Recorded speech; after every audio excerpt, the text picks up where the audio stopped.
இந்த செய்தியை உங்களுக்கு வழங்குவது டைனமிக். 34 ஆண்டு கால சிறந்த டைனமிக் 7ஆம் உணர்வு விழித்தெழுதல் விழிப்புணர்வு உளமன உணர்வியல் அனுபவ பயிற்சிக்கு டைனமிக்.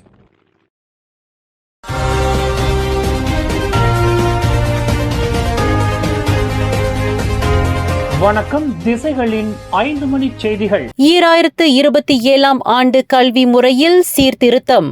தென்கிழக்காசியாவில் சிங்கப்பூர், வியட்நாம் மற்றும் புருனாய் ஆகியவற்றுக்கு அடுத்து பின்தள்ளப்பட்ட நிலையில் மலேசிய கல்வி முறை இருப்பதாக உலக வங்கி வெளியிட்டுள்ள அறிக்கையை தொடர்ந்து மலேசிய கல்வி முறையில் சீர்திருத்தம் செய்வதற்கு கல்வி அமைச்சு உறுதி பூண்டுள்ளது. மாணவர்கள் கல்வியை பாதியிலேயே நிறுத்திக் கொள்ளும் பிரச்சினையை கையாளுவது 2027ஆம் ஆண்டு கல்வி முறையில் பாலர் பள்ளி கல்விக்கு அதிக அழுத்தம் கொடுப்பது உட்பட நாட்டின் கல்வி முறையில் பல்வேறு சீர்திருத்தங்களை செய்வதற்கான நடவடிக்கைகளை கல்வி அமைச்சு முன்னெடுத்து வருவதாக அது தெரிவித்துள்ளது. மலேசிய மாணவர்கள் அனைவரும் தங்களின் தொடக்க கல்வியிலிருந்து விடுபட்டு விடாமல் இருப்பதை உறுதி செய்வதற்கு கல்வி அமைச்சின் கீழ் நாடு முழுவதும் உள்ள பள்ளிகளில் பாலர் பள்ளி வகுப்புகள் விரிவுபடுத்தப்படும். அதேவேளையில் சேவையில் உள்ள ஆசிரியர்களின் ஆற்றல் மற்றும் அவர்களின் தொழில் நிபுணத்தை மேம்படுத்திக் கொள்வதற்கு பல்வேறு பணித்திட்டங்களுடன் ஆசிரியர்களின் நிபுணத்துவத்தை மேம்படுத்துவதில் கல்வி அமைச்சு சிறப்பு கவனம் செலுத்த விரும்புவதாக அறிவித்துள்ளது. தென்கிழக்காசியாவில் வறுமை நிறைந்த நாடான வியட்நாம் அமெரிக்காவுடன் 20 ஆண்டுகளுக்கு மேலாக நடந்த போரில் சீர்குலைந்து சின்னாபின்னமான நிலையில் அந்த குட்டி நாடு தற்போது பொருளாதாரத்தில் துரிதமாக முன்னேறி வரும் நாடாக மாறியுள்ளது. அதேவேளையில் மாணவர்களின் கல்வி அடைவு நிலையில் சிங்கப்பூருக்கு அடுத்து 2வது கல்வி வளர்ச்சி பிராந்தியமாக வியட்நாம் மாறியுள்ளது என்று உலக வங்கி அறிவித்துள்ளது. விரக்தியில் இருந்ததாக நம்பப்படும் ஓர் இந்திய இளைஞர் அடுக்குமாடி வீட்டின் 4வது மாடியிலிருந்து கீழே குதித்து உயிரை மாய்த்துக் கொண்டார். இச்சம்பவம் நேற்று முன்தினம் இரவு 11:26 மணியளவில் ஈப்போ புசட் பண்டார் பாரு பர்சாமில் நிகழ்ந்தது. இது தொடர்பாக தகவல் கிடைத்து போலீசார் சம்பவ இடத்திற்கு விரைந்தபோது 22 வயது ஆடவரின் உடல் இரத்த வெள்ளத்தில் கிடந்தது கண்டுபிடிக்கப்பட்டது. மருத்துவ குழுவினர் சோதனையிட்ட போது அந்த இளைஞர் இறந்துவிட்டதை உறுதி செய்தனர். தலையில் ஏற்பட்ட கடும் காயத்தினால் அந்த இளைஞர் சம்பவ இடத்திலேயே மாண்டதாகவும் இதனை திடீர் மரணம் என்று வகைப்படுத்தப்பட்டுள்ளதாகவும் ஈப்போ மாவட்ட போலீஸ் தலைவர் ACP அபங் ஜைனால் அபிடின் அபங் அமட் தெரிவித்தார். சவ பரிசோதனைக்காக அந்த ஆடவரின் உடல் ஈப்போ ராஜபர்மாய்சுரி பைனுன் மருத்துவமனைக்கு கொண்டு செல்லப்பட்டதாக அவர் குறிப்பிட்டார். மறுவாழ்வு சிகிச்சைக்கு வந்தவரை அடித்து காயப்படுத்தியதாக குற்றஞ்சாட்டப்பட்ட தனியார் போதைப்பித்த மறுவாழ்வு சிகிச்சை மையத்தின் 2 ஊழியர்கள் தங்களுக்கு எதிரான குற்றத்தை மறுத்து விசாரணை கோரினர். அந்த மறுவாழ்வு மையத்தின் மேற்பார்வையாளரான 48 வயது ஜேசன் ஜே கணேஷ் மற்றும் உதவியாளரான 26 வயது கெல்வின் ரெய்மன் ஆகிய இருவரும் நீதிபதி மியோர் சுலைமான் அமர் தர்மிசி முன்னிலையில் நிறுத்தப்பட்டு குற்றச்சாட்டு வாசிக்கப்பட்ட போது அவர்கள் தங்களுக்கு எதிரான அக்குற்றத்தை மறுத்தனர். கடந்த மார்ச் 19ஆம் தேதி காலை 11 மணி அளவில் நிலாய் லங்கிங்கில் உள்ள போதைப்பித்த மறுவாழ்வு சிகிச்சை மையத்தின் நிர்வாக பிரிவு அலுவலகத்தில் PVC குழாயை பயன்படுத்தி 38 வயது மறுவாழ்வு சிகிச்சையாளரை அடித்து கடுங்காயத்தை விளைவித்ததாக அவ்விருவரும் கூட்டாக குற்றஞ்சாட்டப்பட்டுள்ளனர். குற்றம் என்று நிரூபிக்கப்பட்டால் கூடியபட்சம் 20 ஆண்டுகள் சிறை மற்றும் அபராதம் அல்லது பிறம்படி தண்டனை விதிக்க வகை செய்யும் குற்றவியல் சட்டம் 326 பிரிவின் கீழ் அவ்விருவரும் குற்றச்சாட்டை எதிர்நோக்கியுள்ளனர்.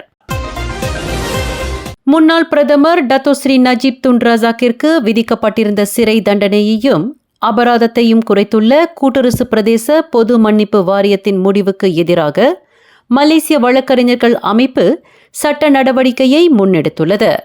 சம்பந்தப்பட்ட வாரியத்தின் அம்முடிவை ரத்து செய்ய வலியுறுத்தி அமீர் மற்றும் ராஜ்பால் காய் வழக்கறிஞர் சேவை நிறுவனம் வாயிலாக அவ்வமைப்பு கோலாலம்பூர் உயர் நீதிமன்றத்தில் நீதித்துறை சீராய்வு மனுவை தாக்கல் செய்துள்ளது.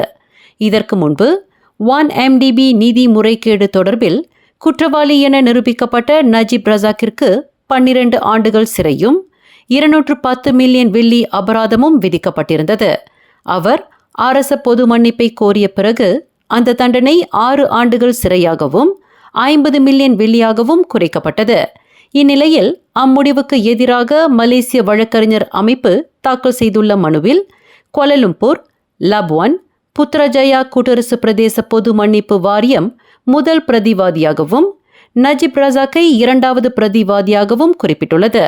அத்துடன் நஜீப் ரசாக்கிற்கு பொது மன்னிப்பு வழங்கப்பட்டது சட்டத்தை மீறும் நடவடிக்கை என்றும் அரசியலமைப்பின்படி அது செல்லாது எனவும் அது கூறியுள்ளது. மலேசிய கூட்டுறவு சங்கங்களின் நீண்ட காலமாக நெருங்கிய தொடர்பு கொண்டவரும் தேசிய நிலநிதி கூட்டுறவு சங்கத்தின் முன்னாள் துணைத் தலைவரும் KKMP எனப்படும் மலேசிய பயணீட்டாளர் கூட்டுறவு சங்கத்தின் முன்னாள் தலைவருமான மறைந்த டத்தோ பி பலராம் பெயரில் கூட்ட அறை அதிகாரப்பூர்வமாக திறப்பு விழா கண்டது. கோலாலம்பூர் பிரிக்ஃபீல்ட்ஸ் ஜலான் துன் சம்பந்தனில் உள்ள மலேசிய பயணீட்டாளர் கூட்டுறவு சங்கமாக கோப்ராசி கன்சியூமர் மலேசியா பர்ஹாட்டின் கட்டடத்தில் முக்கிய கூட்ட அறை ஒன்றுக்கு டத்தோ பலராம் பெயர் சூட்டப்பட்டுள்ளது. இந்த கூட்ட அறையை கடந்த ஏப்ரல் 25ஆம் தேதி தேசிய நிலநிதி கூட்டுறவு சங்கத்தின் நிர்வாக இயக்குனர் டத்தோ பி சகாதேவன் அதிகாரப்பூர்வமாக திறந்து வைத்தார். இந்நிகழ்வில் காலஞ்சென்ற டத்தோ பலராம் அவர்களின் துணைவியார், மலேசிய பயணீட்டாளர் கூட்டுறவு சங்கத்தின் தலைவர் N சிவநேசன் மற்றும் கூட்டுறவு சங்க பொறுப்பாளர்கள் கலந்து சிறப்பித்தனர். கெடா மாநிலத்தில் ஓர் ஆசிரியராக தமது பணியை தொடங்கிய முன்னாள் மேலவை உறுப்பினருமான டத்தோ பி பலராம் கூட்டுறவு நடவடிக்கைகளில் கொண்டிருந்த ஈடுபாட்டினால் அவர் பொறுப்பு வகித்த கூட்டுறவு சங்கங்கள் அதிக சொத்துக்கள் வாங்குவதற்கு பெரும் துணையாக இருந்தார். டத்தோ பலராம் சீரிய சேவையை நினைவு கூறும் வகையில் அவர் தலைமையேற்று இருந்த மலேசிய பயணீட்டாளர் கூட்டுறவு சங்கத்தின் கட்டடத்தில் முக்கிய கூட்ட அறைக்கு டத்தோ பலராம் பெயர் சூட்டப்பட்டுள்ளது. 4 கார்களின் கண்ணாடிகளை மண்வெட்டியை பயன்படுத்தி உடைத்ததாக குற்றஞ்சாட்டப்பட்டிருந்த ஒப்பந்த தொழிலாளி ஒருவருக்கு 56 மாத சிறை தண்டனை விதிக்க மூவார் மேஜிஸ்ட்ரேட் நீதிமன்றம் இன்று உத்தரவிட்டுள்ளது. 45 வயது ஃபைசால் மோசின் என்கின்ற அந்த தொழிலாளி மேஜிஸ்ட்ரேட் ஃபத்தின் டலீலா காலிட் முன்னிலையில் குற்றச்சாட்டு வாசிக்கப்பட்டு அக்குற்றத்தை அவர் ஒப்புக்கொண்டதை அடுத்து இத்தண்டனை விதிக்கப்பட்டுள்ளது. கடந்த ஏப்ரல் 27ஆம் தேதி அதிகாலை 3 மணியளவில் ஜோஹோர், ஃபெல்டா மவுகில்வில், கிராண்ட் லிவினா, புரோட்டோன் சாகா, வாஜா உட்பட பசோனா ஆகிய காரின் கண்ணாடிகளை மண்வெட்டியை கொண்டு அடித்து உடைத்ததாக அவர் மீது குற்றஞ்சாட்டப்பட்டுள்ளது. குற்றவியல் சட்டம் 427 பிரிவின் கீழ் அந்நபர் குற்றச்சாட்டை எதிர்நோக்கியுள்ளார். ஸ்லாங்கூர் ஷாலாம் செக்ஷன் 23 உள்ள ஒரு பேரங்காடியில் கர்ப்பிணி பெண் ஒருவரின் கைப்பையை திருடிய சம்பவம் தொடர்பில் கைது செய்யப்பட்ட நபர் ஒருவர் 3 நாட்களுக்கு தடுப்பு காவலில் வைக்கப்பட்டுள்ளார். கடந்த ஏப்ரல் 22ஆம் தேதி 10:57 மணியளவில் பாதிக்கப்பட்ட 37 வயதுடைய அப்பெண் காவல் நிலையத்தில் இது குறித்து புகார் அளித்திருப்பதாக ஷாலாம் போலீஸ் தலைவர் அசிஸ்டன்ட் கமிஷனர் முகமது இக்பால் இப்ராஹிம் தெரிவித்தார். பாதிக்கப்பட்ட பெண் பேரங்காடியினுள் உள்ள ஓர் கழிவறைக்கு சென்றிருந்த போது 22 வயதுடைய இளைஞர் ஒருவர் கைப்பையை திருடி ஓடியதாகவும் அவரை பிடிப்பதற்கு அப்பெண் எச்சரிக்கை ஒலியை எழுப்பி பொதுமக்களிடம் உதவி கேட்டதாகவும் முகமது இக்பால் கூறினார். கைது செய்யப்பட்ட அந்த இளைஞன் மீது ஏற்கனவே குற்றப்பதிவுகள் இருப்பது விசாரணையில் தெரிய வந்த வேளை இன்று தொடங்கி மே 2ஆம் தேதி வரையில் 3 நாட்களுக்கு அவர் தடுப்பு காவலில் வைக்கப்பட்டுள்ளதாக முகமது இக்பால் விளக்கினார். மனித கடத்தலுக்கு ஆளானதாக கூறப்படும் 4 பிலிப்பைன்ஸ் பெண்களை 2 வெவ்வேறு சோதனையில் போலீசார் மீட்டுள்ளனர். லபுவானில் உள்ள ஒரு தங்கும் விடுதியில் பாதிக்கப்பட்ட 3 பெண்கள் பாதுகாப்பாக மீட்கப்பட்ட வேளை பினாம்பாங்கில் மற்றொரு பெண் கண்டறியப்பட்டார்.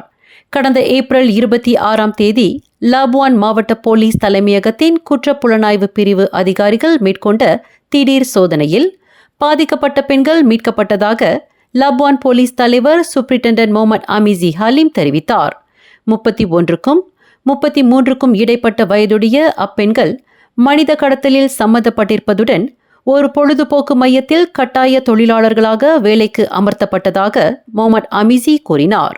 மேலும் செய்திகளை தெரிந்து கொள்ள கீழே இருக்கும் பெல் பட்டனை அழுத்துங்கள். உங்கள் மகிழ்ச்சியை வெளிப்படுத்த லைக் மற்றும் ஷேர் செய்யுங்கள். தொடர்ந்து திசைகளோடு இணைந்திருக்க சப்ஸ்கிரைப் செய்யுங்கள்.